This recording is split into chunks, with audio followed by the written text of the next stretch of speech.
Move to close session. Second. Motion is second. All in favor? Aye. Aye. Motion carries.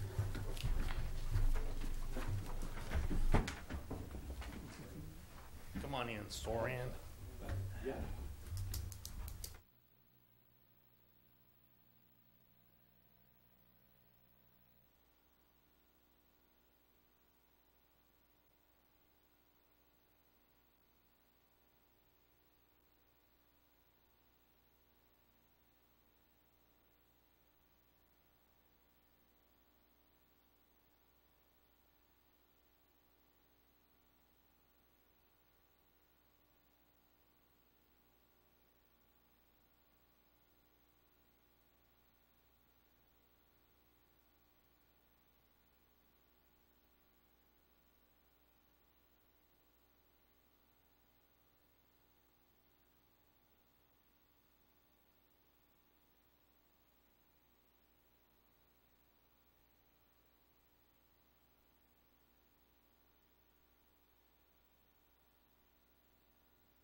2017.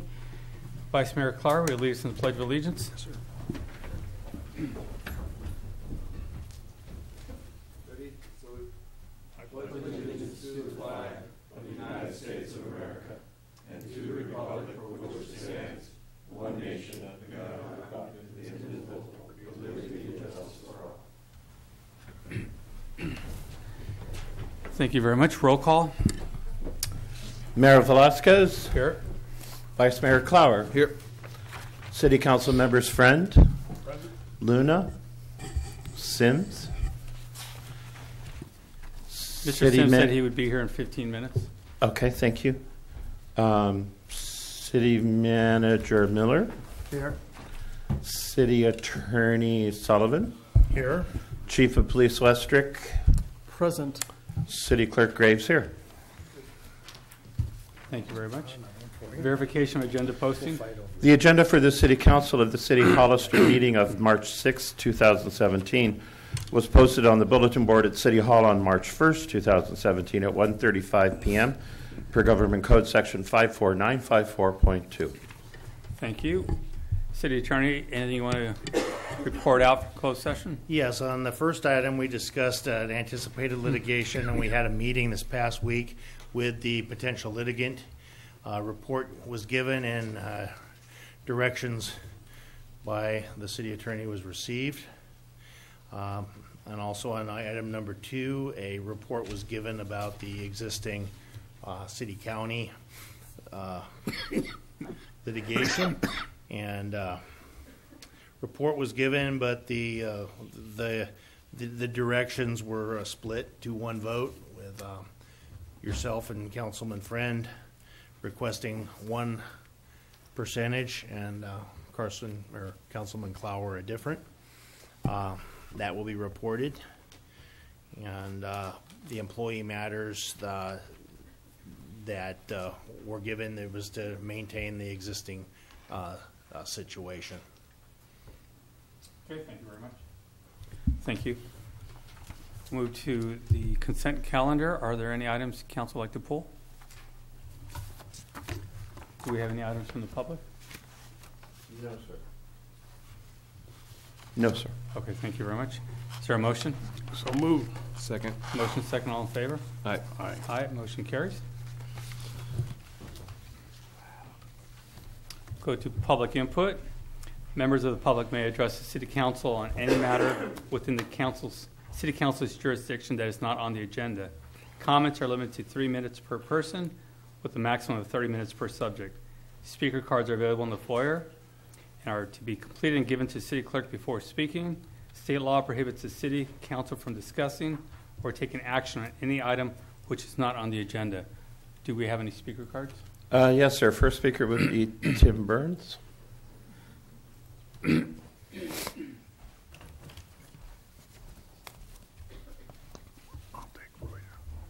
take Roy's appointment. Good evening, Mayor. Good evening, City Council. I'd like to discuss a couple things with you during public comment.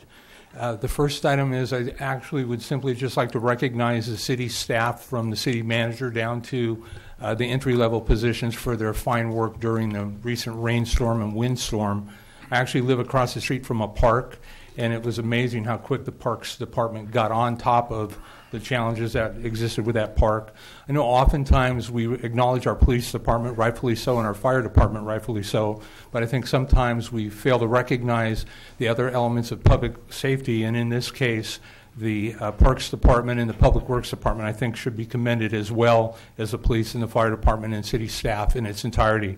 It's comforting coming home to Hollister, and I just wanted to bring that up. I think sometimes we always focus on the negative as opposed to the positive, and clearly the city of Hollister did a great job during that difficult time. The second item I'd like to bring to your attention during public comment was I'd like to ask the City Council to consider moving forward with at least a community conversation with regards to adopting an ethics commission.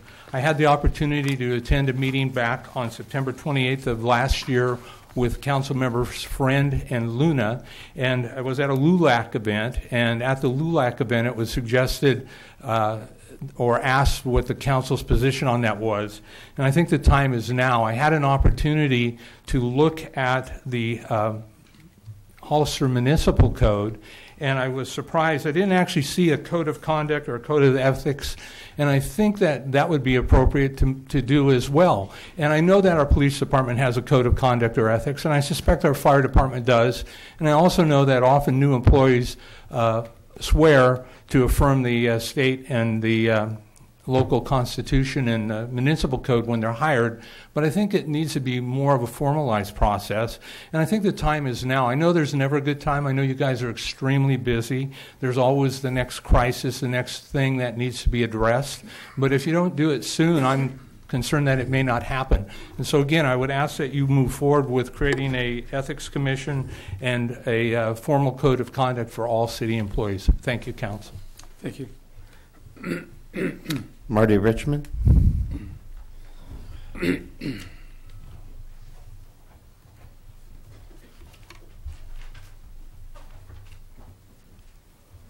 evening, Mr. Mayor and members of the council. Marty Richmond from Hollister. As I'm sure you're all aware, the San Bernardino County contracted with a consultant to do a library needs assessment, and that and actually they did a very good job, in my opinion.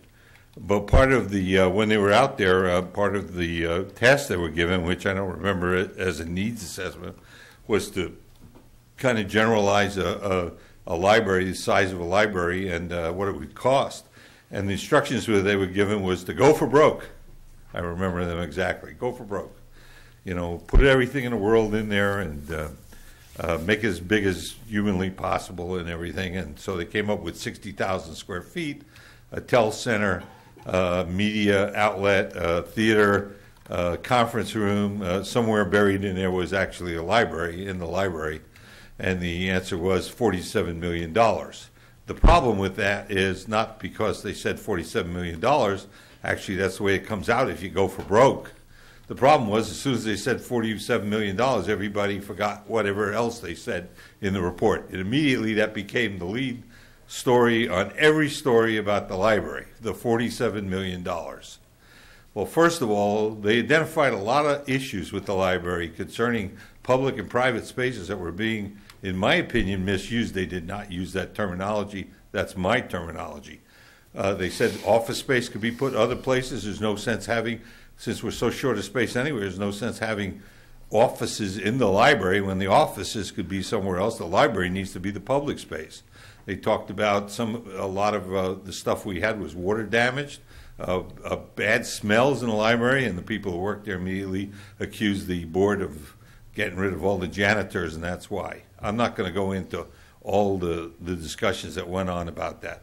I just want to say there was a lot more in that report than the $47 million, number one.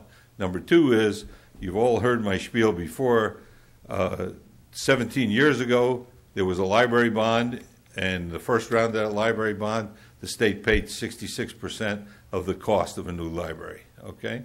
So we don't need $47 million.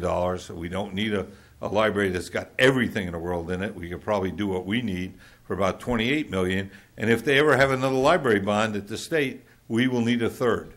But the problem is, if we don't have the third, we're not even going to be able to apply. And that's what we got stuck with 17 years ago. We should not let that happen again. We couldn't even ask for help. We're going to be in the same position now because the $47 million number has got everybody frozen in place. So I suggest we move on. Our most important product in the city of Hollister is the people who are here. It isn't the agriculture, and it isn't the jobs. It's the people. We've got to do something about that. Thank you for your time. There are no more speakers, Mr. Mayor. Thank you. City Manager's report.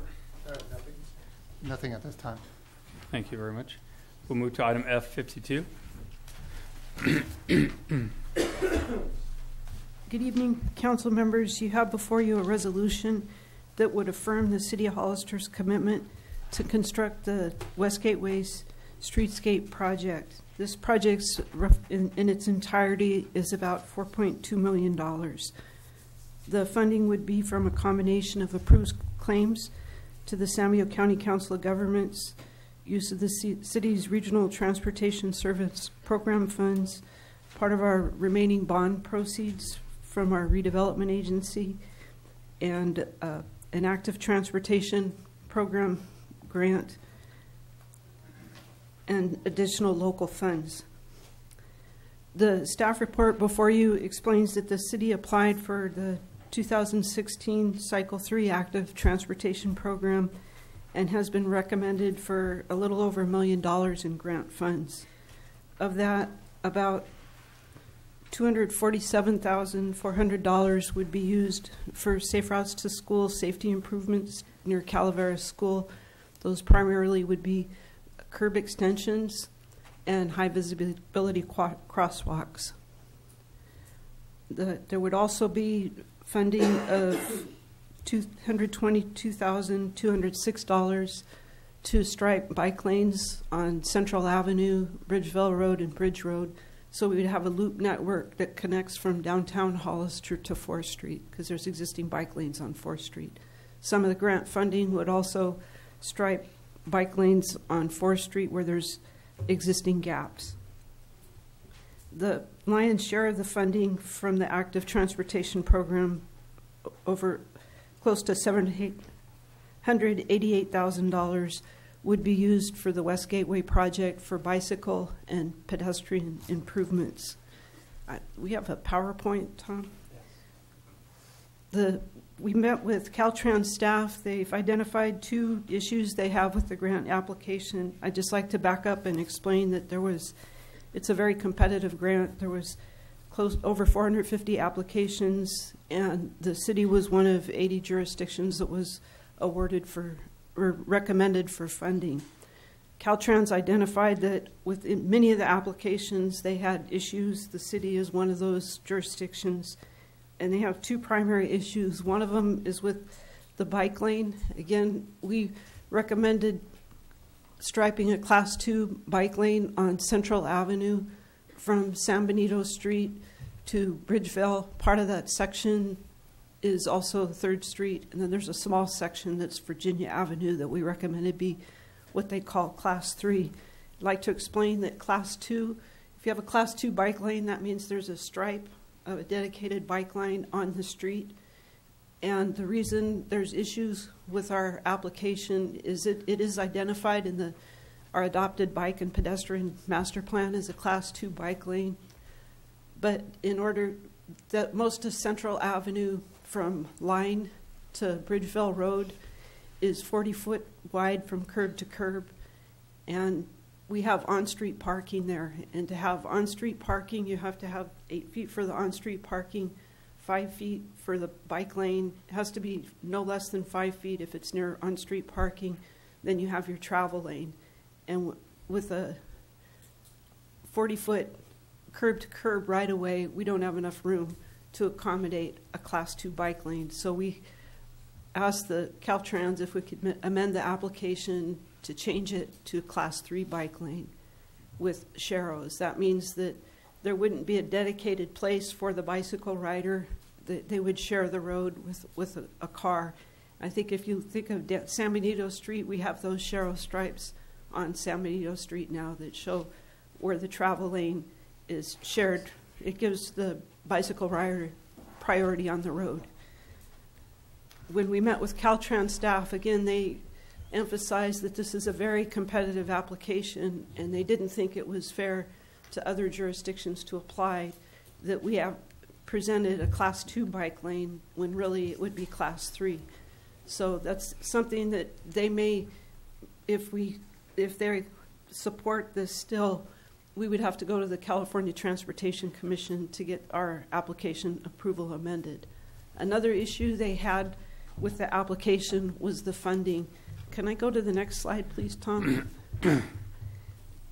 In your staff report, it explains we have this project broken out into different funding. We're already working on phase 1. That's the roundabout, which you can see there. That's a little over $1.5 million. Part of the reason that is so expensive is because we'll need to regrade that intersection. If you recall, it has a high crown on it. Also, this used to be, remember, it was a state highway, it was an interregional highway. So coming from the bridge over the San Benito River to Hollister, there's a super elevation in the road there, which the angle of the road is designed to accommodate high-speed traffic. That's a 45-mile-per-hour speed limit. What we'll be doing is changing the grade in the road there also to calm the traffic down. Part of the reason for this project is to accommodate our mixed-use West Gateway corridor there and to calm traffic down, to make it a pedestrian-friendly corridor. Next slide, please. If you see on this slide, there's a circle that's showing the location of a future intersection. One of the things the West Gateway Streetscape Plan did was identify future access points to control access to properties on the corridor. This is from Graff Road to Westside Boulevard. When we presented the application and the funding for the application, we identified this intersection, and next slide, please. Oh, that's showing a curb extension. Sorry, next one. Showing future intersections. One of those would be between, let's see. I think I need one more. There. Between Westside Boulevard and Felice Drive, there would be a future intersection also. We identified those to be constructed in a definite time by future infill development. Caltrans said we can't do that. We have to build the whole thing at once. So also something to understand about the funding for the active transportation program. When they say active transportation, they mean you're either walking, riding a bike, taking a bus. The funding is only to fill in sidewalk gaps, the bicycle improvements, and the curb extensions that were on a previous slide. Also, some of the funding that would be eligible would be to add on-street parking, because that would help calm traffic, and to help regrade the crown out of the intersection, because once again, right now it's designed for high-speed travel. Some of the improvements that are not eligible with the active transportation program funding is replacing the two-way left turn lane with a landscape median.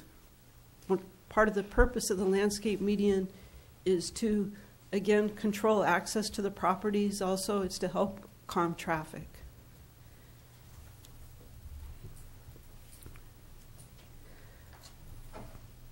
In the table before you, the West Gateway Phase 2 is $2.9 million.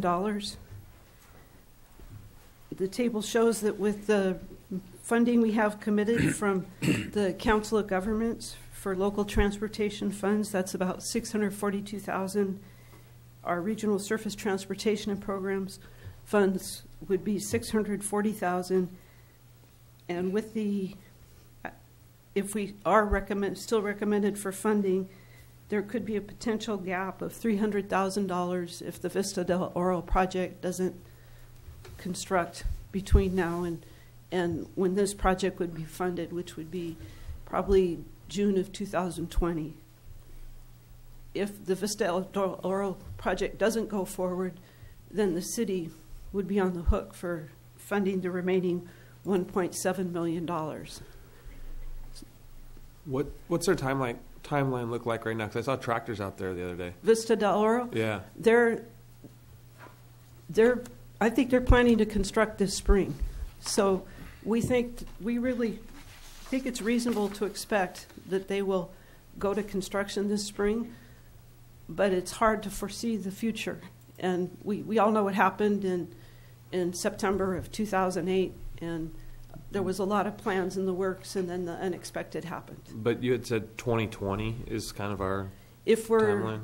If we receive these grant funds, it would be 2020. Okay, thank you. What we are recommending, though, if the state pulls our recommendation or if the city council chooses not to adopt the resolution before you tonight, that we still proceed with the project, and we still proceed with phase 2 with the funds that we already have earmarked. That's close to $1.2 million.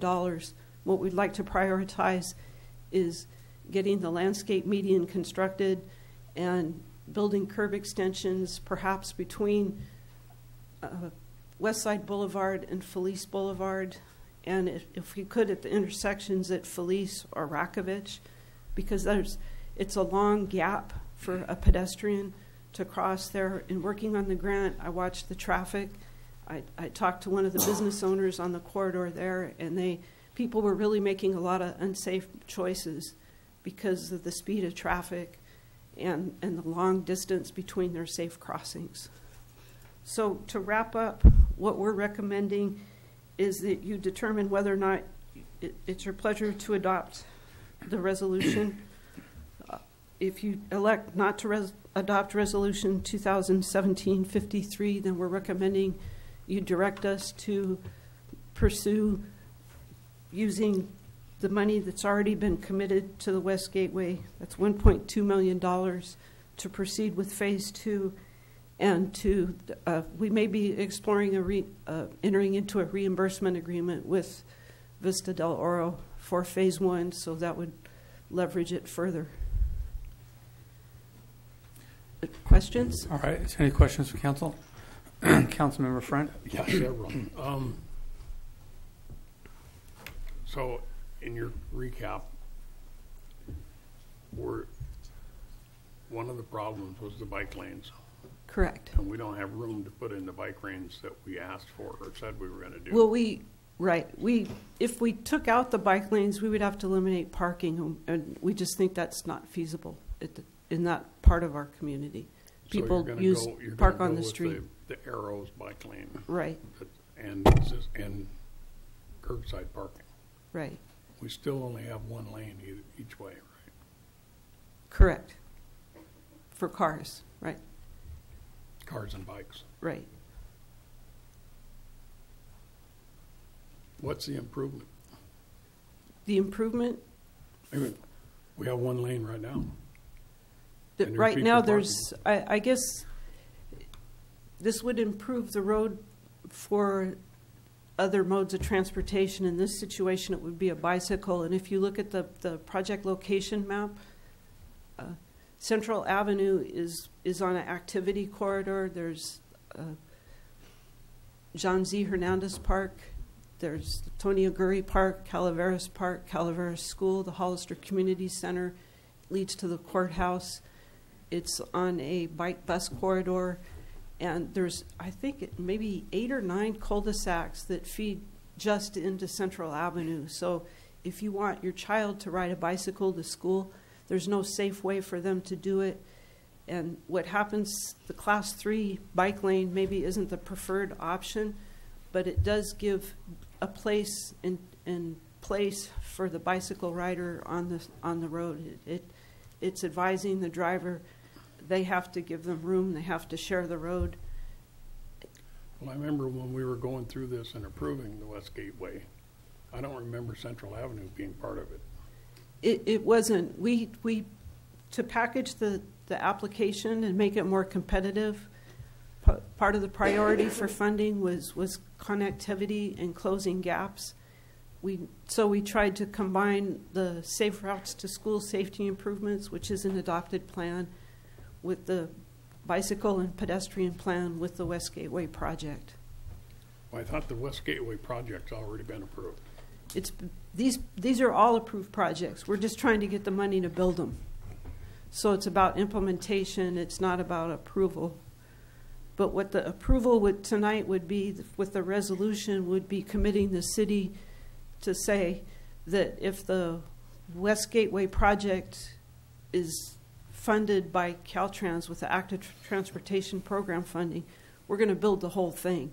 We're not going to leave out those future intersections. We have to be committed to build the whole thing. It also has 10-foot wide sidewalks, so we'd have to build the whole sidewalk width, build the whole project. But by adding Central Avenue and a few other things, now we have a chance that we might not get funded. That, We had a good chance with just the West Gateway. we were with gonna just get the funded. project. I guess that, yeah. Okay. I was going to expand on that question. You know, when you talk about the bike lanes, we just see arrows. For adults, I understand. For kids, I wouldn't feel comfortable. I know in the report you pointed out that Caltrans wouldn't look favorably on that. So They were questioning they were whether or not questioning it, which means parents would do that, so, they're not looking at Yeah. it in a favorable way. But right.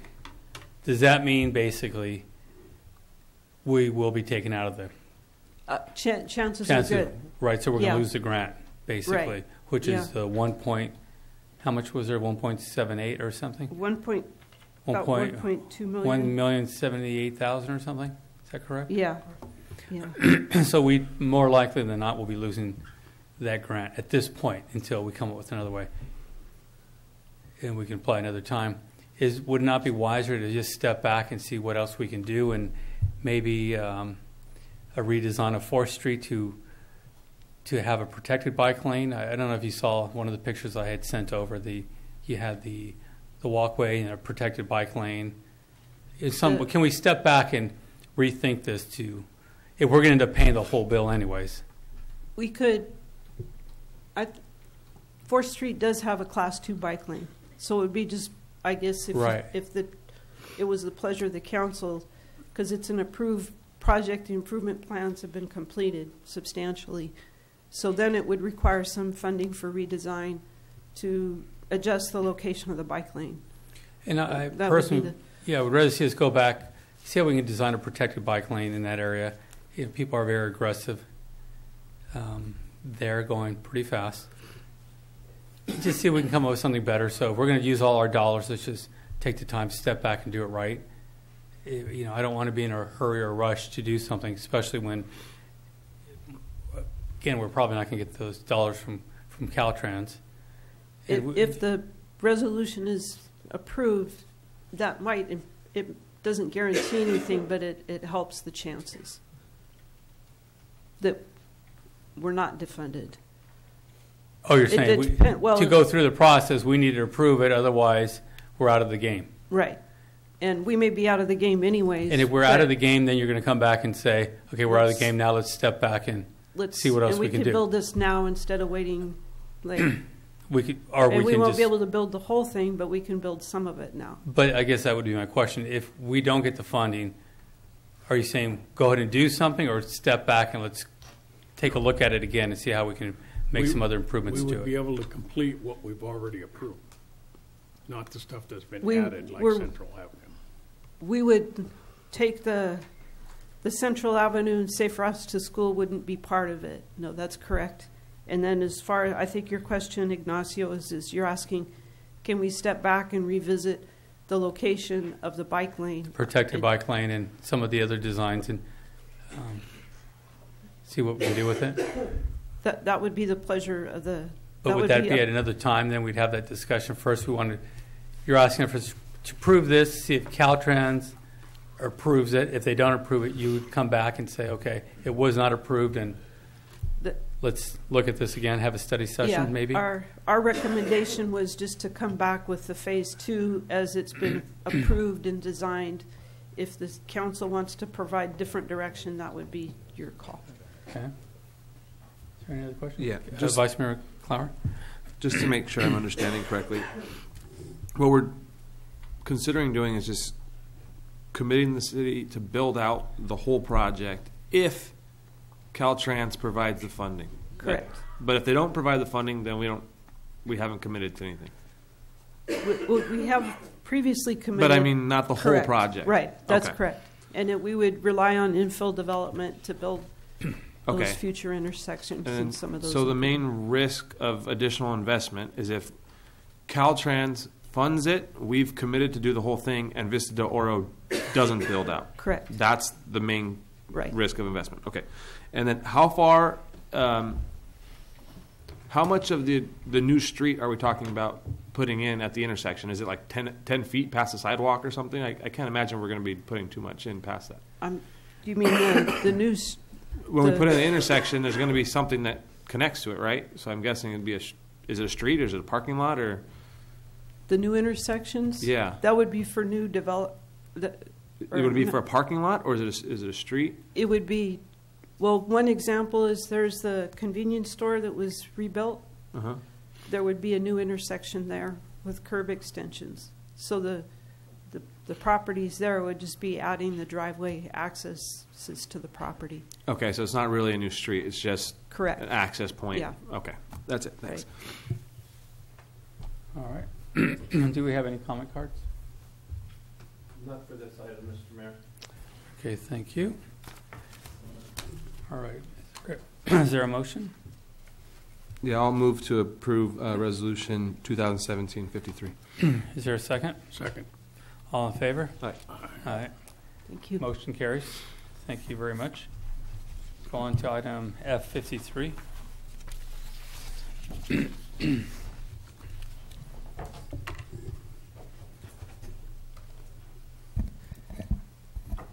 Good evening.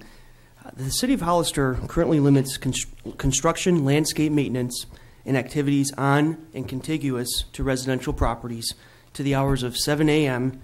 to 6 p.m. Monday through Friday, and 8 a.m. to 6 p.m. on Saturday. Staff proposes additions to this section of the code to include no construction, landscape maintenance, or ground maintenance activities shall occur on federal holidays or exempt.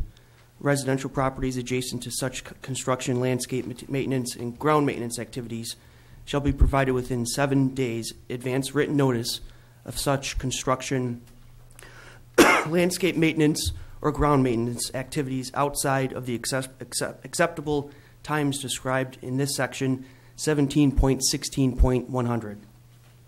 Staff also proposes changes to the term construction. Construction shall not include works of construction on self-help residential units or works of construction on property or improvements owned by the same person conducting the works of construction and intended for personal non-commercial use. That concludes the... Vice Mayor Clark. Yes, thank you, Brian. I would just like to throw out the recommendation of adding 2 words after the first sentence in the first proposed paragraph, where it says no construction, landscape maintenance, or grounds maintenance activities shall occur on federal holidays. I'd like to just put in or Sundays, because in the existing code, it explains that you can do it on Mondays through Saturdays at certain hours, but it doesn't say anything about Sundays. And it would be nice just to be real clear and say you can't do it on Sundays either. I thought it did say no Sundays, no? It doesn't. Really? Okay. What, Now, go ahead, Councilmember sorry. Friend. except for when they have written permission to do this, what's going to constitute the need for that would get them permission to do that? I mean, what, up against a deadline or just money or I have weather? When I was speaking with the city manager about this, it was specifically projects like the hotel or like Walgreens, where it's a really big concrete pour and you have to start earlier in the morning. So it was more about the start time as opposed to working on a holiday. I see. Okay, well, that makes sense. Well, we've received some complaints in the Development Services Department. Well, now that you say that, I do remember that. That pour went on for 2 days. So I agree. I see what you mean. Okay. Maybe a point of clarification for this, since they'll be calling us, I'm sure, on Sundays. What constitutes construction noise? Is it a person with a hammer? What is it? Anything more than 85 decibels. I think the question I was going to ask to expand on that, I'm glad you brought that up, is you have somebody working on the weekend on their house, and it's personal use, but there's a concrete truck coming. There's, he's hired a crew to come out to build a new addition in the back or something for his personal use, does that fall into that category? If it's the person that owns the property, that lives in the property, would be able to improve his or her property on the weekends through construction means, as long as that person is there. So this is more geared towards the contractors, contractor, commercial, right? New neighborhood going on, Right, or new home being built. Well, yeah, we want to encourage Hollister residents and property owners to continually improve their home and improve their property, and we know in no way we want to limit that. Right. It's more of the private industry that Okay. yeah, we're trying to All limit. right. Is there any more questions from council? This time I'll open it for public hearing. Oh wait, I'm sorry. Councilmember Sims? What about other businesses that might be functioning on a Sunday, or that it seems like it's going to be kind of hard to regulate. They're going to go out there and then they're going to. I don't know that a police officer is going to have the background to determine what is considered construction and what is considered something, some other type of activity. And I don't think that we really want them involved in necessarily that kind of stuff. And I'm thinking 2 complaints doesn't really warrant the additional oversight of us kind of putting this in. It's kind of just my overall thought. And so, I mean, how do you determine that? How do we regulate that or give that proper training? And I mean, it just seems like a can of worms that is not really, it doesn't produce a whole lot, except kind of slows down production of something that could just get over with and go on to the next thing. Vice, go ahead and answer the question. I think this is an opportunity to be proactive. We have a lot of infill development that's coming our way in terms of Hollister, and a lot of existing neighborhoods will be experiencing construction on the periphery of their properties. And while I totally understand and respect your stance on it, I think this is an opportunity for the city to try this change out with the ordinance and to kind of gauge what our police department will receive from the public. We don't receive a ton of complaints, but we do receive some complaints, and so I think just at least bringing this to the council and having you hear from the staff's perspective what we think the changes might benefit existing homes that are next to residential development, new development. Nothing's ever easy in terms of determination of construction noise, but I think the police will be able to better discern what's true construction noise if someone does complain. I don't think people are going to be complaining about someone using a saw in their garage to cut lumber or anything, but I think if there's loud noises from backhoes or earth movers, I definitely think that would be something that the city should limit. And is this, and I may have missed it, is this in regards to only particular zones or all zones in general? Because we have a lot of zones that butt up to residential and that sort of thing. Yeah, any construction that's adjacent to residential properties. So it's because of that ambiguity that I question it. I don't have a problem with the application, but police officers are probably not going to be the best people for that sort of work. And I know that code is off on Sundays. I'm not totally sure on that, but it's just something we might want to maybe take a second look at. And that's kind of my point. Is it just seems like a waste of a very valuable resource to have them going out to calls in this regard, especially when take a recycling place or something else that uses heavy machines, a sheet metal shop.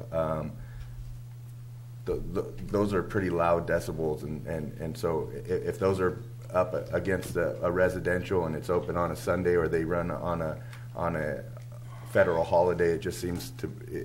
I just think it's going to be additional oversight that doesn't make a whole lot of sense. Keep in mind, this is construction, landscape, and grounds maintenance. So we're talking new construction, landscape maintenance, ground maintenance. So we're not talking about industrial properties and like the recycling plant, but this is actually noise that's emitted by residential development, by new construction development. So, Vice Mayor Clower? Yeah, I think there's two different. We're talking about two different things. On one hand, you're talking about when, and the other hand, you're talking about enforcement. This, as far as I can tell, does not change the enforcement at all. So if the ambiguity exists, it already exists and has always existed. Because this is talking about the fact that you can't work on holidays and you can't work on Sundays, which was the point of the ordinance in the first place. It's just making it clear that you can't.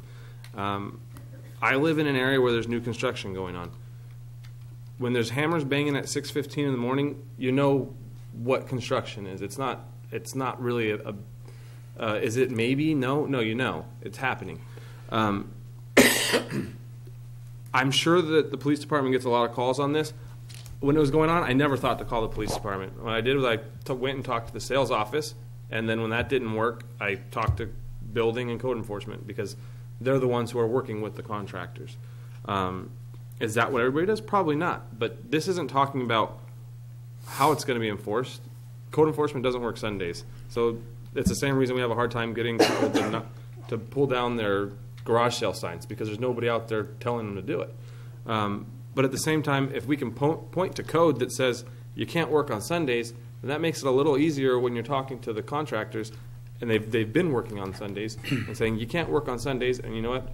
There's going to be some consequences if you continue to do it. Councilmember Friend. I have one other question about landscape maintenance. So that means if I hire somebody to mow my lawn on Sundays, you can't do it. But if I go out and mow my lawn at 5 in the morning and it makes the neighbors upset, it's okay. Yeah. With the blower. And I take the blower and blow everything into his yard, Yeah. it's okay. Yeah. But I can't hire a landscaper to work on Sunday. Well, Is that what you consider landscape maintenance? what I would consider landscape maintenance would be the installation of trees. Someone coming out and planting a bunch of trees, noise, laying a bunch of sod down for major residential subdivision projects. I don't think anyone wants to limit someone having their grass cut on the weekend. I think. I'm just saying that because when you stop, especially on holidays, you stop that cycle and you put everybody on a different cycle. Yeah. And then you never know when you're going to get it cut. Yeah. And it might be 10 o'clock at night you get it cut. Yeah, we want people to cut their grass. I know code enforcement doesn't like to ticket people that have long grass, long weeds. So, we wouldn't want to limit people wanting to have their lawns cut. But I think, grounds maintenance is, actually somewhat hard development of softscape. So trees, bushes, hardcore landscape installation. It's going to be a nightmare to police, I think. I would recommend stepping back for a second. Councilmember Friend is making a good point because until it's clear what does landscape maintenance mean, I take that to mean the guy with the lawnmower or the leaf blower. You're pointing out that it's somebody planting trees or laying sod, probably with a tractor coming in. Big difference there, but we're going to interpret it as we see it here at this point. I'm in the construction industry, and I know exactly what Vice Mayor Carson is talking about because I remember on Thanksgiving Day, I woke up to the sound to nail guns going off and saws until about 7 o'clock or it was like 5 or 6 o'clock that night. And I was surprised, and I hear it every weekend, every Sunday. It's nonstop. Being in the business myself, I've seen jobs in cities, and what they do is basically if you go and do work on a Sunday and somebody complains about it, the builder is fined, and then the builder finds out who was there, and they fine their subcontractor. Leaves the police out of it. they're not making that judgment call. It's a simple call to the city. City warns the builder, a fine is coming your way. We got a complaint, document the complaint, go from there. The landscape part of it, you're going to have a very hard time dealing with that because there's issues there. So I don't know if it's better to step back now and correct that, or... Well, we could see if we could maybe bring something to the next city council meeting. Okay, well, this time we're going to go through the process and do open hearing, and then we'll go from there. Sure. Okay? So at this time, open it for public hearing. Do you have any speaker cards? Yes, Tim Burns, please.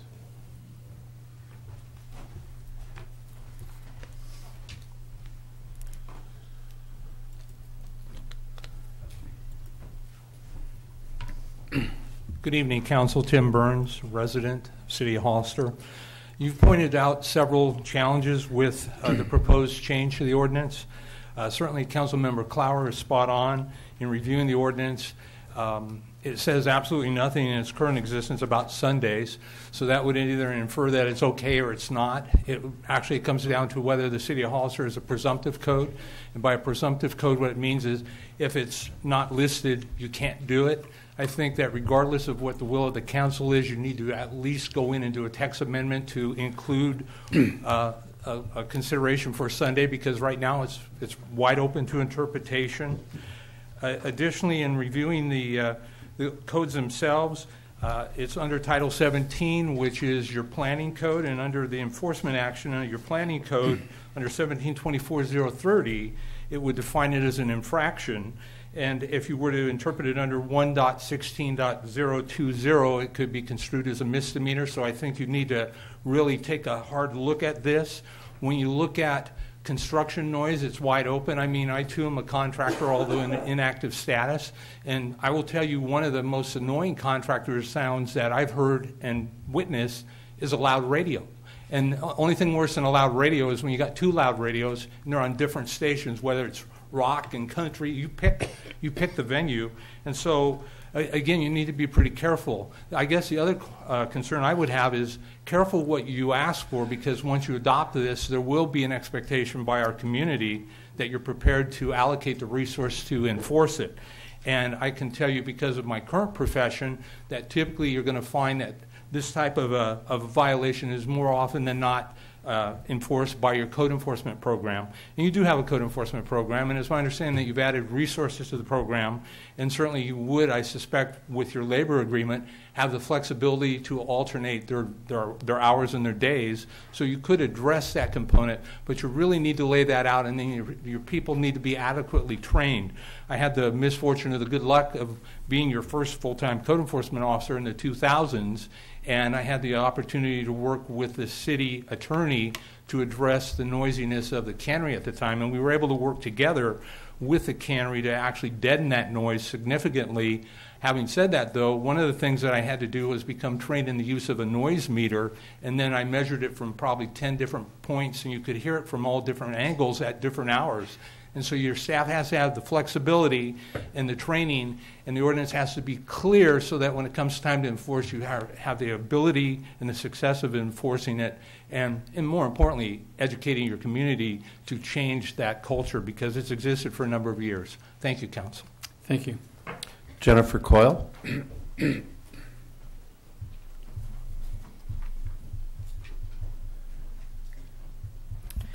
Good evening, Jennifer Coyle. I'm a homeowner on Severinsen Street, and my property backs up to the Sarabella subdivision, and I requested this amendment because last November, Veterans Day was on a Friday, and I had friends coming from England, and I was looking forward, and I'm a commuter, so I value my time off with a little peace and quiet, and so I wanted us to have a peaceful cup of coffee before we went to the LULAC breakfast and then the parade. So I contacted the developer. Gosh, it's a holiday Friday, right? No noise? Oh, no, he says. He called the building department, who said, yeah, it's a weekday, so according to the way the code is written, Monday through Friday, we can make noise.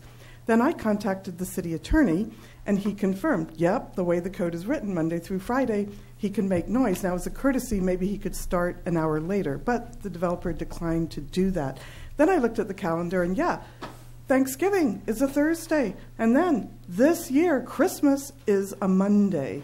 So that's why I requested, respectfully, legal holidays to please let us commuters especially, but Hollister residents in general, be at peace in our homes. I do appreciate Councilman Clower's suggestion, though, of adding in Sundays, because when it is silent on the matter, it apparently can be confusing to people. And I did have a situation on a Sunday about 2 weeks ago. It never occurred to me to call our busy police department. I just went out on my back stoop and held up my iPhone and recorded it. So I had a video with all the noise, and then I called building department on Monday morning, said I'd like to file a complaint. I have this documentation. I can email it to you or bring it by or whatever. So, no, it never occurred to me it's a police issue. Surely it's code enforcement. And, yeah, we can wait till Monday mornings for filing the complaint or whatever the process is. Just let us know, and I'll follow it. And, yep, there's a lot of infill projects around. It's, not a matter of just when mine is done, and we're glad to have the new houses and so forth. But I do think us commuters especially deserve a little bit of peace on a legal holiday, including Christmas Monday 2017. Thank you. Thank you. Marty Richmond.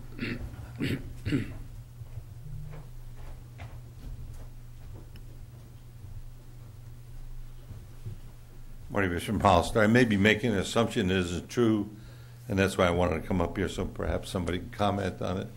It's because it talks about construction noise. I assume that this applies essentially the way it was described to anything that needs a permit. I can't imagine anybody doing any construction without a permit that would not apply. In other words, you're doing commercial construction.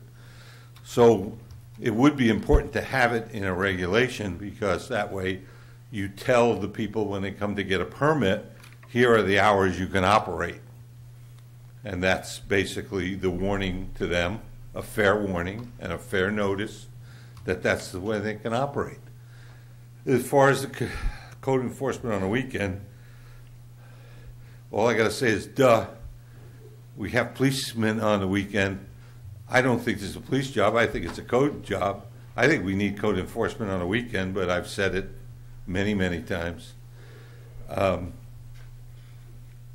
We need code enforcement on the weekend, because that's when people violate the code, because they know there's no code enforcement out there, as somebody just pointed out in a related matter. So that would solve part of the problem if you both give fair notice to the construction people when they come get their permit. And oh, by the way, if you're constructing without a permit, you need code enforcement there too. Okay, so that would solve both ends of the problem. I think you can define it better. I agree on the landscaping. I think you ought to define it better, because obviously the leaf blowers, and we have a gardening service and they use leaf blowers. I'll be perfectly honest with you.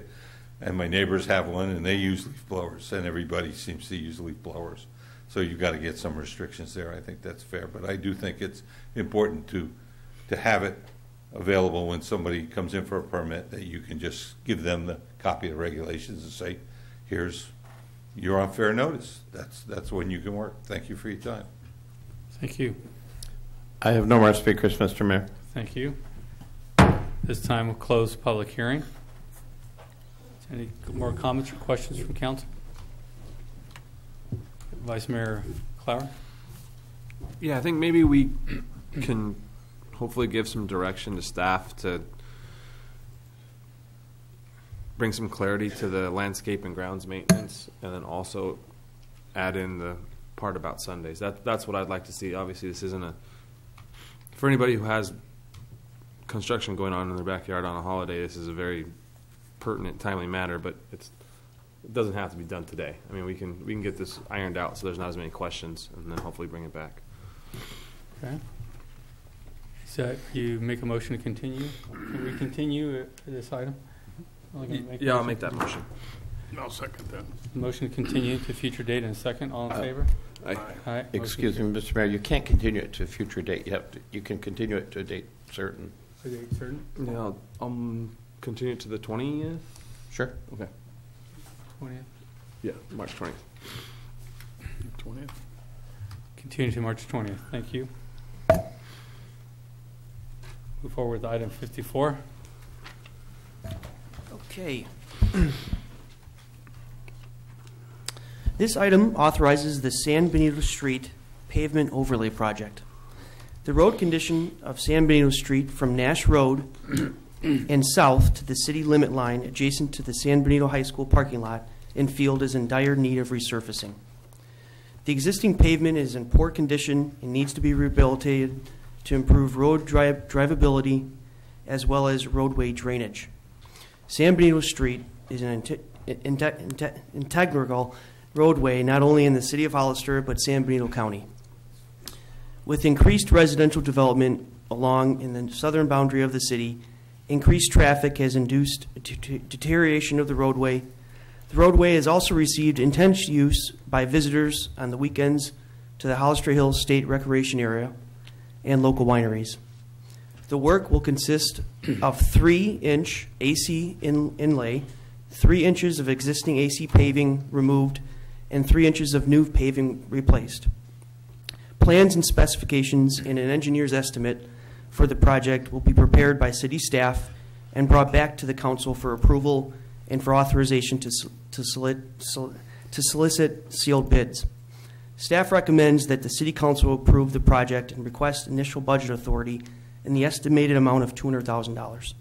Staff has prepared the necessary resolution for city council consideration and has included it within this report. Okay, is there any questions from council?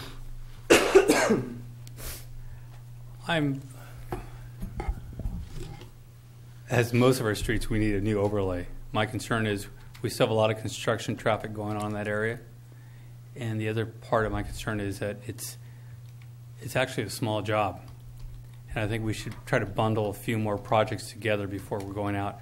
You know, the setup fee for some of these contractors with the large equipment, $30,000, $40,000 just to bring out their equipment for a $200,000 job.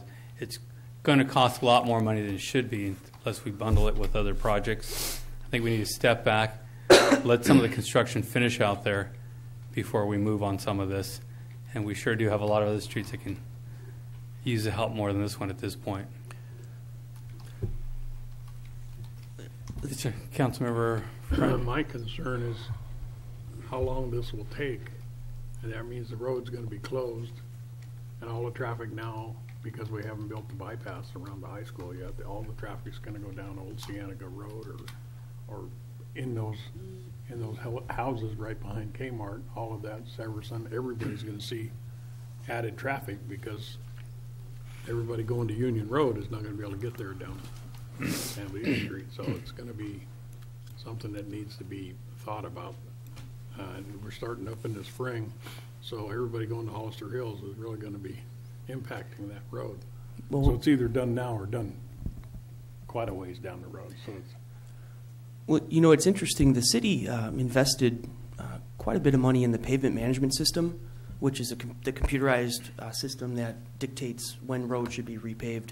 And this section of San Benito Street from Nash Road actually should be, the process to repave that section of San Benito Street should be this upcoming summer. So it was high on the list. It was, yeah, it's very high on the list, and it's such a busy roadway, and it's important, I think, from Hollister and San Benito County's perspective. We've got so many visitors that go down that road to explore the pinnacles and the wineries, and it'd be a great opportunity to improve that road for these people that come through Hollister. You know. Also, you have a lot of high school kids on that road. Yeah, yeah, and it is in pretty poor shape. You know, this would be a pretty big project for the city and for the high school to improve. You know, but access. If you look on that list, yeah, there's several other projects, like the mayor said, that we might be able to bundle up and get a contractor to give us a better deal if he only has to move into town for several jobs instead of one 2-week job. Okay. Might be something to look at. Vice Mayor Clower. Yeah, so I was the one who brought this forward, and in like a 1-week span, this road got essentially twice as bad as it was. And you drive it every day. I drive it probably 8 times a day, something crazy. There's a low, the seam is low. Right in the middle of the southbound lane is a low spot, and that's where it collects the water. So every time it rains, water ends up in that seam, and then probably 500 cars for the kids at the high school, and then who knows how many trailers go over that, and it's tearing up the asphalt as it goes. So you can just, whether we approve it or not, just watch it over the next couple of weeks, and it'll just continue to widen. Honestly, for me, this doesn't have to happen now, but we need to start the conversation on when we're going to actually do these things. And this is one of the big things I want to talk about at the retreat or the goals thing or whatever. Is what roads are we looking at actually doing? And yes, I'd love to see it bundled with probably 4 or 5 other projects and spend a good sized number on it. I think that San Felipe could be right up there with this. I think there's some talk about doing some work on 4th Street. There's probably 4 or 5 other things that we could put all together. We need to start talking about it. This one's a little bit more time sensitive, just because if we're going to do it, we should probably do it during the summer while the school's out. And there's probably even a certain week or 2 where they're not in school at all, not even summer school. But we need to start talking about it. We need to start spending some money. And this road, I didn't look at the pavement management thing, but just from being aware of this and then driving around, there are some other roads that are pretty beat up, but in terms of just absolutely falling apart at the moment, this one's way up on the list. It's got to be near the top. Councilman Friend, do you have a comment? No, I was just going to agree that it is one of the top 3 or 4 roads that needs to get, that section especially, needs to get it really bad. But as we all know, we have several roads that are in disrepair and falling apart rather quickly, and that's unfortunately what happens when rains come and the roads aren't in good shape. We have the report, we have the list. I think it really comes down to having the meeting here that we discuss which roads are going to go first with the fundings that we do have, and that's how you're going to bundle a project so we can put out the bid and get the maximize the benefit of it. If we just go with one right now, because it is a need, as again many others, it's going to cost us much more, probably 20% more than it would cost by awarding a $1 million contract. So those are my concerns, and I agree it's not in good condition. We know that, but I think we're better stepping back, looking at the report again, deciding which dollar amount first, and then which ones we're going to go after first, and start putting those together at the same time. Do we have any speaker cards? Yes, sir. Marty Richmond.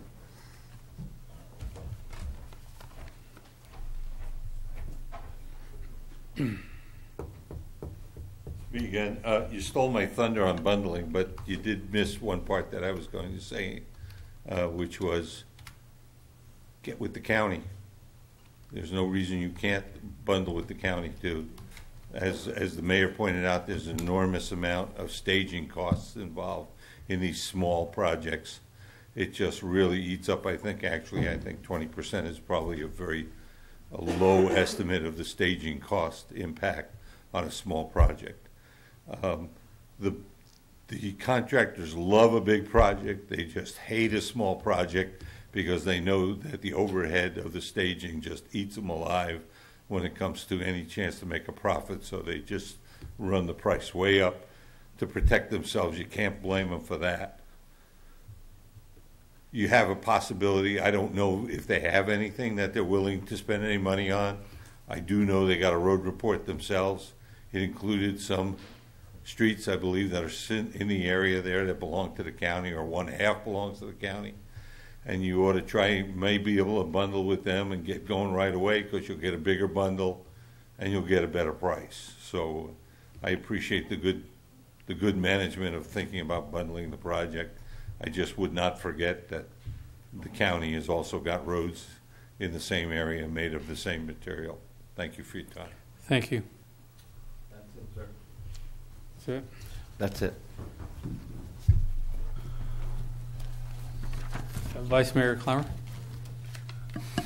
This is, I guess, slightly off topic, but maybe tangent. Do we know when we're going to have that meeting, the retreat meeting? I've been talking about it since the second week of December, so. I thought it was this Saturday. It's not this No, it's not. Saturday. Oh, it's not. The last thing I heard was possibly next Monday, but. I haven't heard Okay. anything definitive. I believe there was something, Bill was trying to arrange for the 13th. I think you're correct. Yeah, that was the last. It's really, really important that we have that meeting. And I can't guarantee that anything's going to come out of it, but we need to be able to set some priorities. We need to be able to talk about, and Brett can help us out with this, how much money could we spend on roads so that we can actually spend it? Because we know that every day the roads get worse and it costs more money to fix them. So the longer we wait, and I don't think we're making a whole lot of money on interest or investments on the money that we're waiting to use, the roads are outpacing us every day. And we're not going to be able to catch up. Sorry, it's not going to happen. But at least we can fix some roads. So the sooner the better, hopefully the 13th. And I'm sure there's going to be 42 other things that we want to talk about too. But at some point we got to have the meeting. At some point we've got to say it's going to be $1 million. It's going to be $1.5 million, whatever it is. And then we got to come up with a plan and actually do it. Because I look around and I'm not just saying us, but we talk a lot. We say that these are problems, but then it takes forever to do anything, to set a meeting. And this isn't the only meeting that I've been working on setting for multiple months. We have one that we've been working on for about 8 weeks, and it has far fewer people involved. But we just got to do it. We got to stop talking and actually do it. Again, I think the main question there is how many dollars do we have, and how many dollars we're going to allocate per year to do this right. And that's one of the recommendations from the program that the consultant pointed out. It's just something we can't just start and stop. It's we have to continue it to make this work, and we do need to put a priority on it. I think obviously we do have to have that meeting sooner rather than later, but we do need to know the dollars. I mean, at the end of the day is how many dollars are available to get started on something. So what do you want to do with resolution 2017-56? I was going to say if it's, last I heard we're having the meeting on the 13th. If you want to continue to the 13th to have a study session on that. Is that I guess I don't really see any point of continuing the item because it's going to be something different when it comes back. I'm fine with this being a part of a bundle. That was actually my original idea was wrapping it in with San Felipe. But we needed to start talking about this one way or another, and this was a good way to do it. So I'm fine with letting this just kind of fizzle out and just realize that you're going to hear me talking about this when we talk about priorities for those roads. Okay. So there's no action on that item. We'll move to, thank you very much. Move to G61.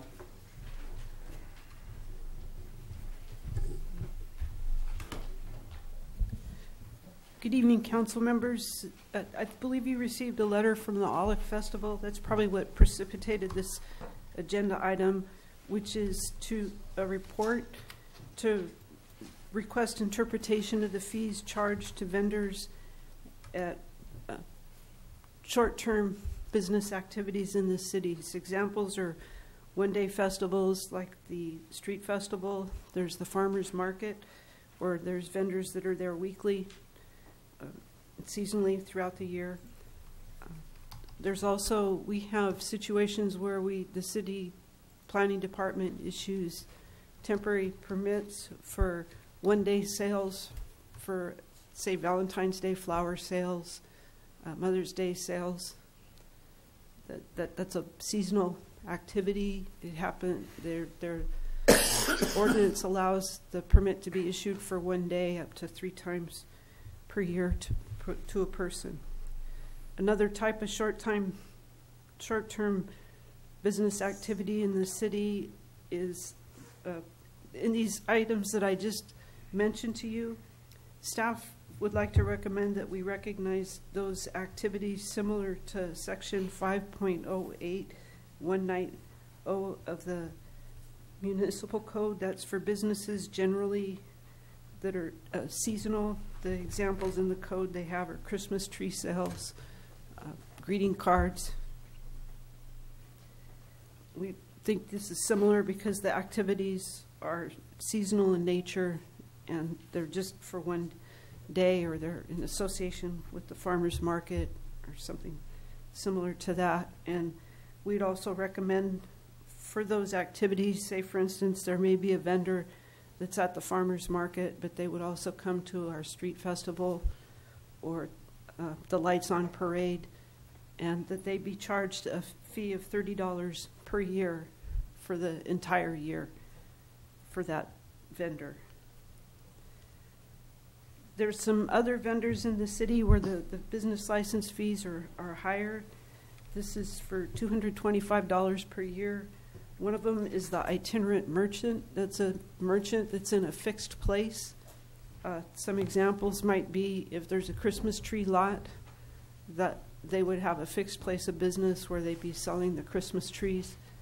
Another example where an individual may apply for a major temporary use permit that would be valid for up to 3 days.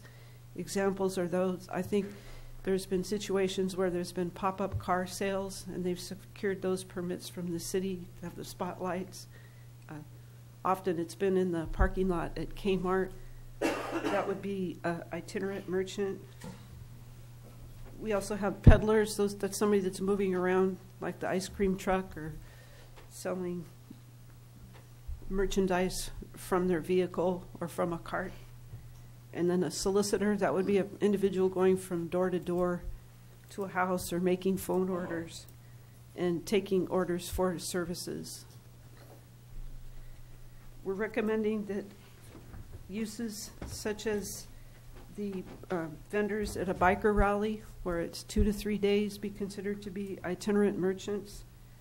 And also, again, uses like a Christmas tree sale or a pop-up Halloween store, those would be considered to be itinerant merchants. There's some question regarding, we also have fees for amusements of a periodic nature, like a concert or a festival where a fee is charged. It's not a for-free event, and that is $750 per year. The municipal. Would that fee, in that case, would that cover the vendors within the premises, within the fence? Well, in this, we're recommending that if in that situation that could function as an umbrella. So if there was, say, for instance, an example might be the Olive Festival, where they would apply for a fee, apply for a business license for an amusement of a periodic nature because it's a festival, and then they would pay the business license fee and then collect from the vendors a fee to have set up a booth within their event area. And that is one option. Or if another option for the Olive Festival would be to, because they're a nonprofit, to pay no business license fees, and only the vendors at the event, at the festival, that sell for profit tangible goods would be assessed a business license fee of $30 if they don't already have one. So they could choose either or? Yeah. Okay. And we're recommending that the vendors at the biker rally be considered to be itinerant vendors. That would, because that's more than 1 day, and that would be a business license fee of $225 per year. For each merchant. Right. And then I just would like to add for that, because of state law, there's an additional $1 assessed on top of every business license fee for American with disabilities. So if somebody tells you, well, I paid a $31 fee, that's because they had to pay that extra $1 that's required by state law. Brett, So I didn't what's know if in you our- wanted to make any clarifications. So what's in, We know also that, I just wanted to point out also that there's, with our business license, the contractors can be a temporary type of activity in the city.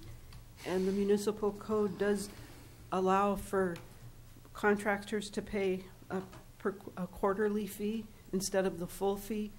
But it doesn't provide that latitude to other types of business activities. That's the only section where you can pay a quarterly fee. How would we go about changing that The code? for contractor's license? Everywhere I go to get a license in any city, I'm paying $200, $300 for a license, and it's for the year. Would that require an election? No. No? not if Okay.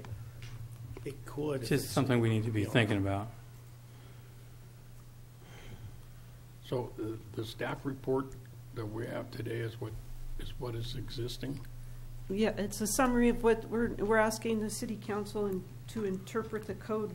What we'd like to do is come back with the resolution, just memorializing it, making it clear, because there's been some variable practices in the past, and we think we'd just like to clarify the interpretation and then memorialize that with the So resolution. currently, in 5.08.180, that fee would be $750,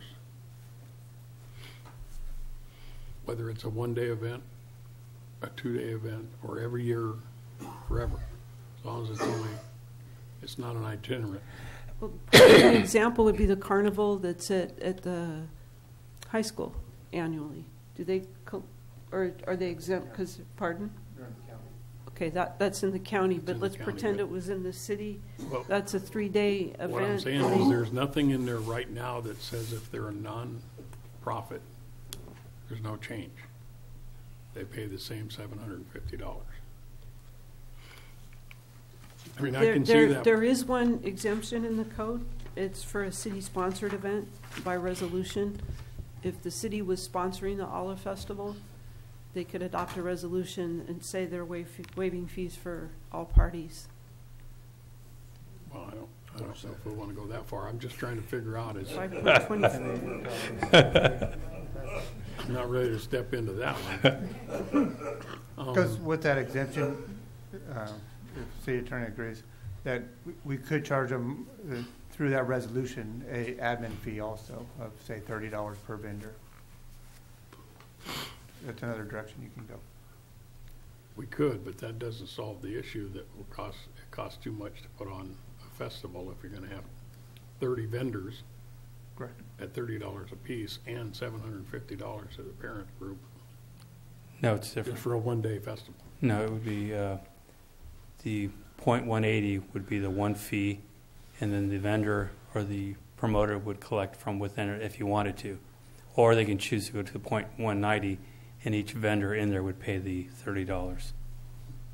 So it would be, in the other case, it'd be up to the promoter to charge what they want to charge their vendors, and they cover the $750 fee to the city.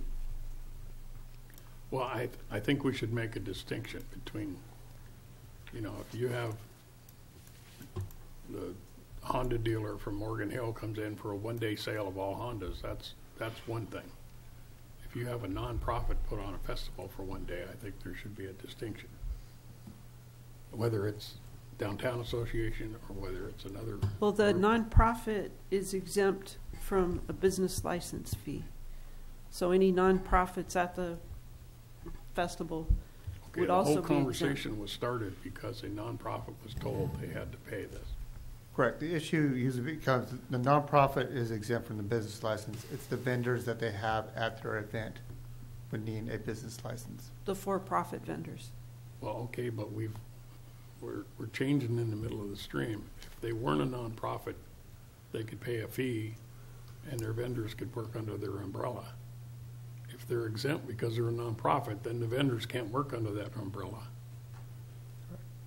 And I think there's an issue with that. I think that we need to, if we're going to make them exempt, then their activity should be exempt. The code does provide quite a bit of exemption for charitable or fraternal organizations, or say if they have their member event and they charge fees for that and it stays within the organization, that's not subject to a license. But when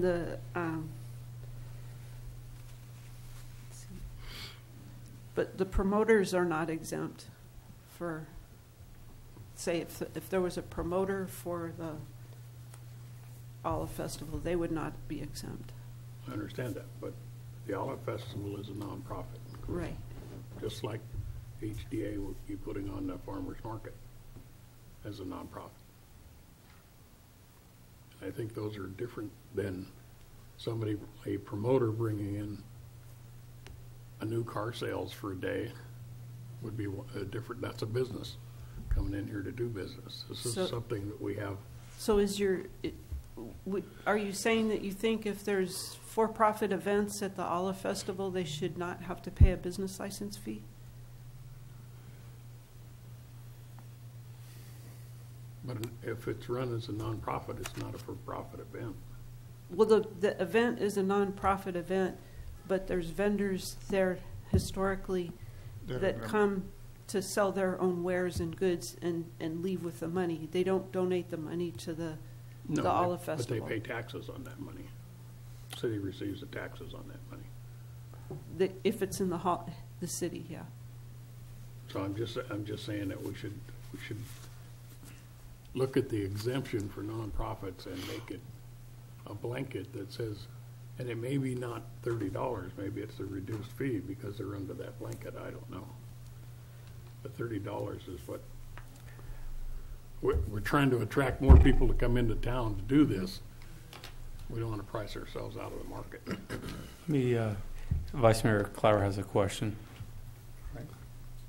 Not a question. Couple Comments. First one, just for, I guess it's semantics, but just so we're all on the same page, it's a business license tax. Correct. As a business, you don't receive anything for the license, so it's a tax. I think if we're going to call it a fee, then I know people who are going to assume that we're going to start providing some sort of service for the fee, which we aren't, so we might as well just continue calling it a tax. The second thing, if LULAC or the Lions Club or somebody's serving something at the Olive Festival, or if they're at the motorcycle rally, I don't think it makes any difference whether they're still serving the same thing, they're still serving the same purpose.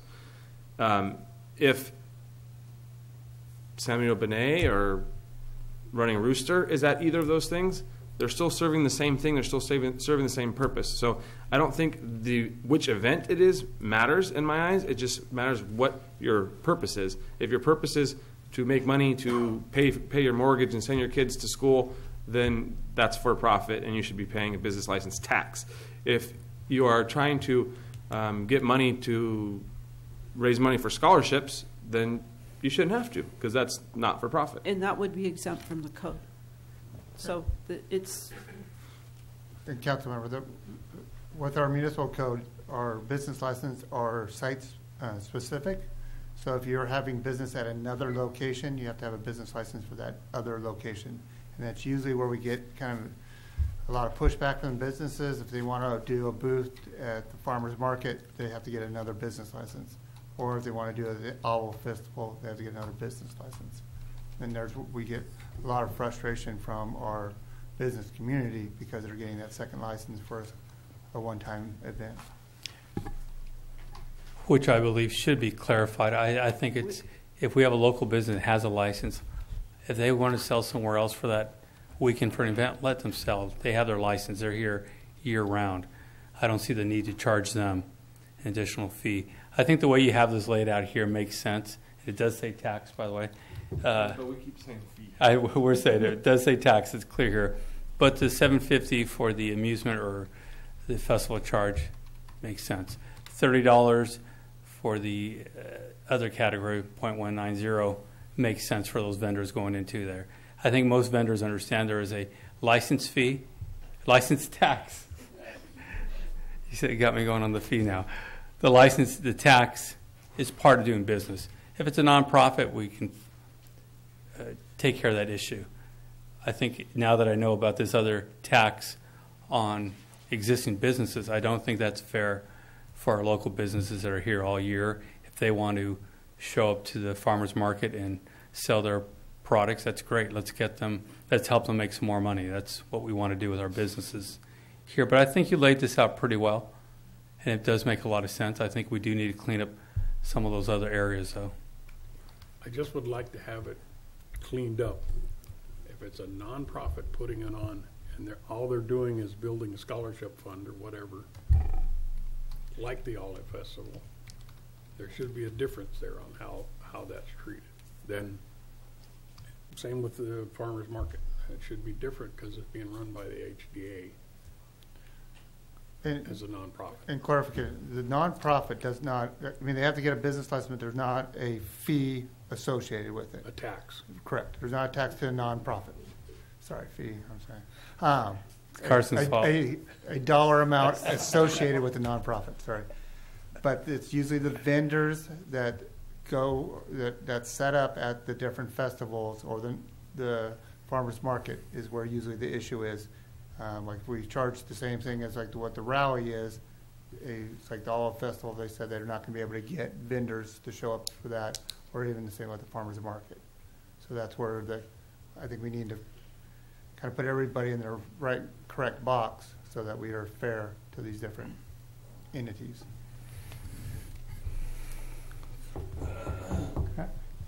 Councilmember Sims? Did you get the Hang on, Mr. Friend. Councilmember If Sims? a vendor pays $30, then they're able to sell at all of the farmers markets, correct?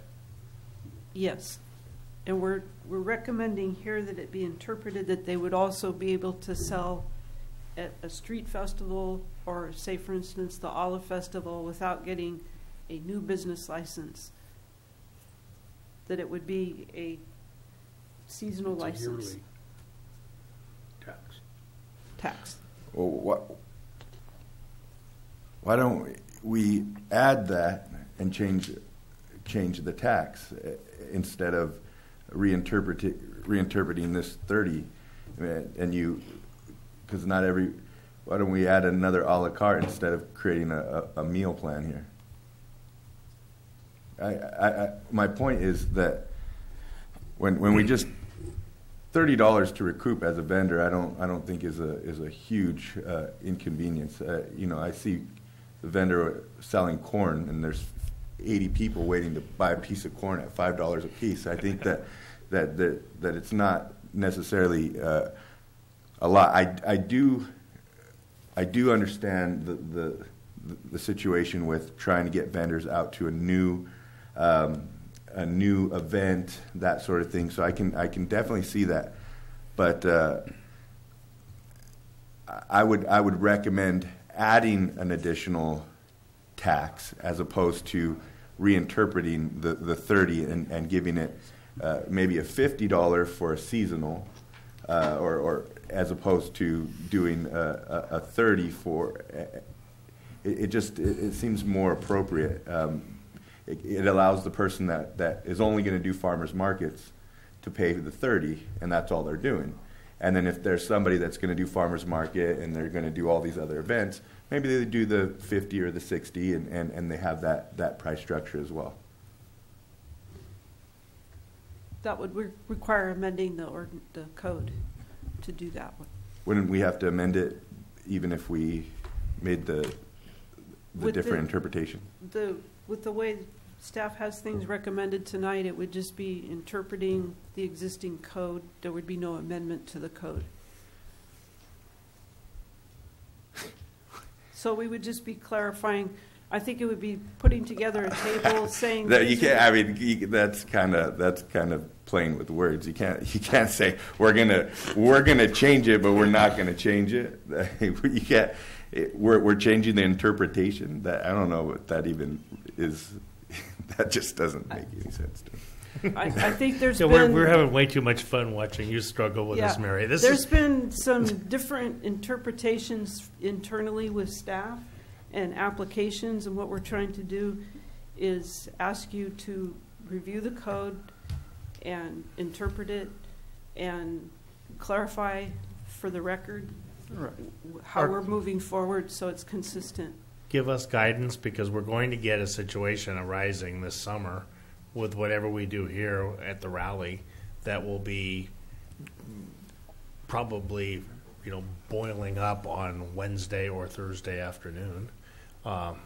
And Brett's staff needs to know how that will handle. I mean, so I know the request came from the Olive Festival, which is a community organization, nonprofit, money going back into the community, trying to provide an outlet for, small, mom and pop vendors, or not even companies, but, like a bake sale type thing. And yet the policies will impact the rally.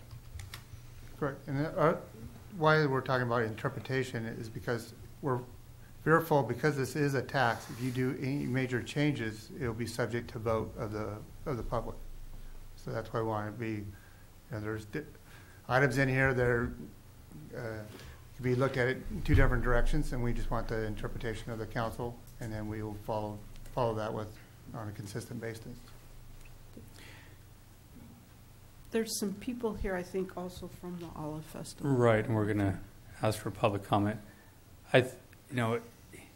We can make this as complicated as possible, and we're good at doing that. I think you laid it out in a way that's pretty simple to understand. It makes a lot of sense. The only concern I had was the existing local business, to allow them to use their license throughout other events within the city. That would be my We only. work with the city attorney on how to. And we can work on that. Okay. All right. At this time, let's ask any speaker cards. Yes, Kathina Sito, please. Good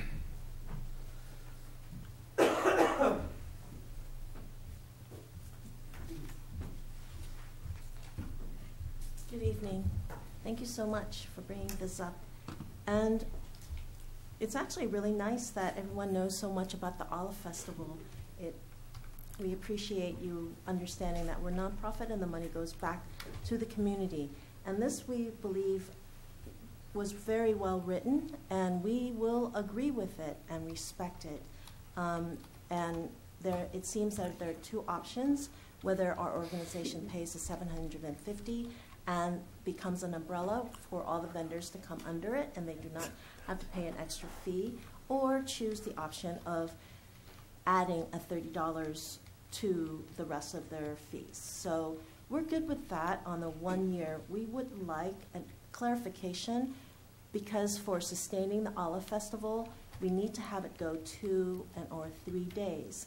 So if you wouldn't mind clearing what that means, because we just want to know if that means it would be $750 each day for the organization for the umbrella, or the second option would be $30 continuously for the vendors versus the $225 all of a sudden. I think it's on this, it's pretty clear it's per event. So if that's 2 days, that's one event. So therefore, just to make sure I understand, that it would be $750 a day. For the event. For the whole event. So therefore, if it's a 3-day event, it would be $750 cap, and that if we were to do option 2, which was for the vendor, it would be $30 cap for 2 or 3 days. For the year. For the year. For the year. For that vendor. We'll have an Olive Fest for every day then. As it's written. Okay. You will. Thank you so much. Appreciate it. Brenda Weatherly.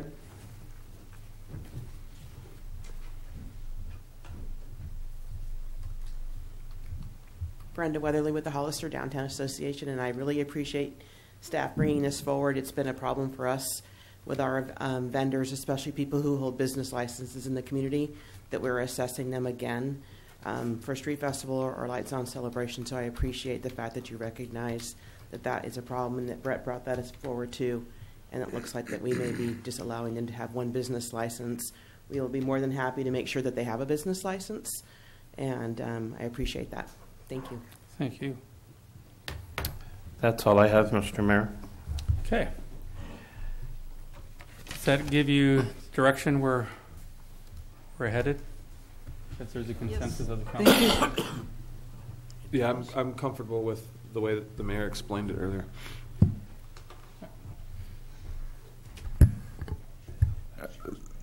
The point that I'm trying to make is that you can't reinterpret something that's already set and change the rules without revisiting something. That's what I'm uncomfortable with. Is if you're going to redo it, then let's redo it and come up with a better plan and go through the process, not reinterpret something that's already been approved. I think that's a slippery slope in a lot of ways, and I don't think that's a good precedent to set with any type of ordinance or any type of tax. It just doesn't make it seems, and that's my point.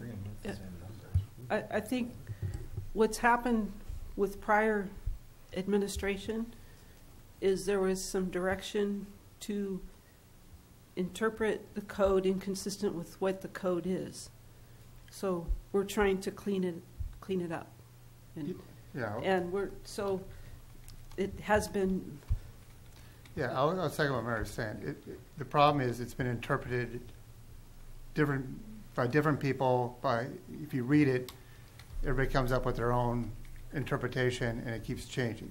That's why we brought it to council to say, let's make a final interpretation of this and go forward and kind of do a little bit more of a list, because some of these events weren't really around when when the business tax was adopted originally. For instance, the farmers market.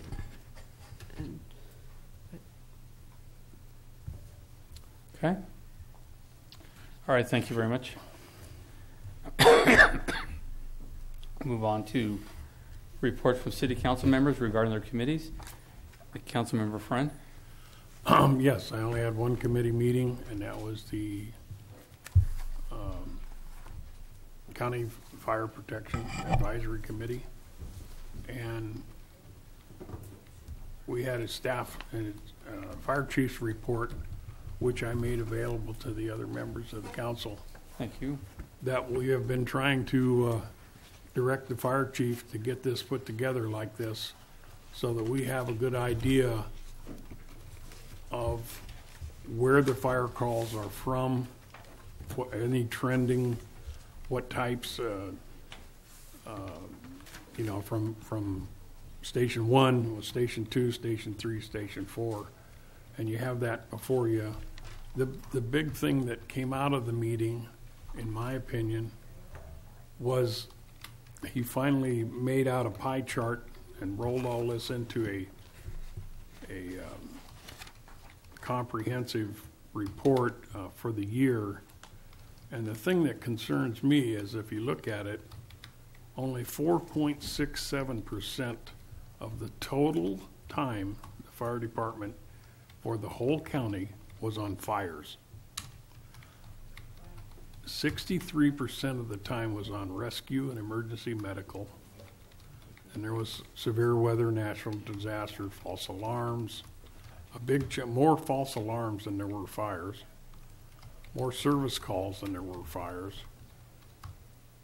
And it's hard for us to stand here and talk to the chief about overtime and overrunning his budget when you look at this pie chart. And I think we're going to have to talk to the chief at the fire committee level to see where we're going to have to ask him to identify some areas where there's some improvement to be made. We have, in the committee, we've identified some areas that we've tried to go through, and it doesn't seem to be moving on very far, but I think this is going to bring it back to the front of the page, and it's going to be some changes that have to be made. And I don't think, I won't bring those up because we haven't brought them out of the committee yet, but you can see that it's hard to imagine we got $500,000 in overtime. And fires were the big one that the chief said, well, when we have a major fire, we call in other people. I agree with that. But that only happened 4% of the time. There's an awful lot of overtime in there. I believe it's higher than 500,000 too. So he's not here to defend himself, so I'll just drop Leave it it at 5. Pardon? Okay. Thank you for that. That was the only meeting I had. Thank you. Vice Mayor Clower? Yes, I attended the governance meeting, and we got a couple updates. The first was that the West Hills water treatment plant is about 6 months ahead of schedule, so that should be coming online around July 1st. So that's pretty exciting because it will help us move forward with the crosstown pipeline sooner than expected. The urban area master plan for water and wastewater, the update of that document will be coming soon, hopefully in the next 3 to 4 months. I think we may even have somebody on our agenda next month to discuss that. It was also brought up that there's an issue at the LAFCO level with out of area sewer service. So that's something that's being considered and addressed at that level. I also we almost had an intergovernmental meeting, and I'll try not to get too fired up about it, but there was 7 people on that board. I believe there was 2 of us that were going to make the meeting, so we weren't even close to having a quorum. I know some people had serious issues that kept them from that meeting, but I know others that just kind of decided to do other things. So my recommendation to my friends, my elected friends, is that if you can't make it and you know you can't make it, get the alternate to go. If you have travel plans already scheduled, get somebody else to take your spot. Some people, and I know this is the case with staff, and it was the case with me last week on that day, was that you're not doing other things so that you can go to this. So when people decide that they're going to do other things instead of going to the meeting, it's disrespectful to your time, it's disrespectful to staff's time. And I'm not at 100% of the meetings. It's not going to happen. But I think that what we can do is try to make it the number one priority for that day, or at least during that hour time frame, and that was not the case. And that was supposed to be my first meeting on intergovernmental. I was jacked up for it. I was excited. There's a lot of things we talked about, and at least a number of the people who were supposed to be a part of that meeting decided that they weren't that excited about it. And if you're not that excited about it, let somebody else come, because there's people chomping at the bit to get involved. So if you can't make it, just get a backup. Thank you. Councilmember Sims? Nothing to report. I was one of those people that did miss it because I was at the doctor's getting my medication for a nasty cold I had. But I do think that that meeting is attended mainly all the time. It's very rare that it ever gets canceled like that. So I do appreciate everybody being there, and looking forward to it, the next meeting. We are going to move to item 63, informational reports from City Council. Councilmember Friend? No, I only have one thing. On the 18th of March, the American Legion and the VFW will be holding an All Wars Veterans Dinner. If anybody would like to go to that, the cost is $15. If you're not a veteran is free. If you're not a veteran, it's $15 a head. It's food, music, fun and games will be had by all. So if anybody is interested, I have tickets. Or if you can't get a hold of me, you can get to the Vets Hall. They have tickets there. So that's it. Okay. Vice Mayor Clower? Nothing to report. Councilmember Sims? I have something to report, and it's definitely something that was unforeseen, but I will no longer be able to be on the City Council effective the end of this week. I have moved outside of my district into the county, and it definitely was not something that I expected. but it was an opportunity for my family and a personal choice that made more sense than to continue on the city council. I've appreciated being on the city council, and I made every attempt to try to figure out a way to continue, and that definitely did not pan out.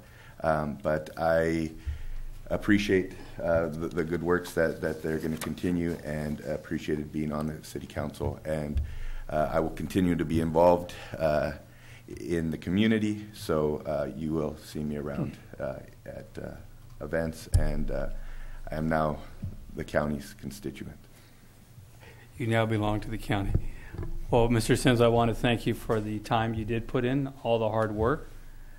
And we are going to miss you here, but we do appreciate everything you have done, and we know you'll continue being involved throughout the community. And it's tough, but you always have to make the right decision for your family, and that is always the right decision. So congratulations on your move. I will say it's across the street from District 4.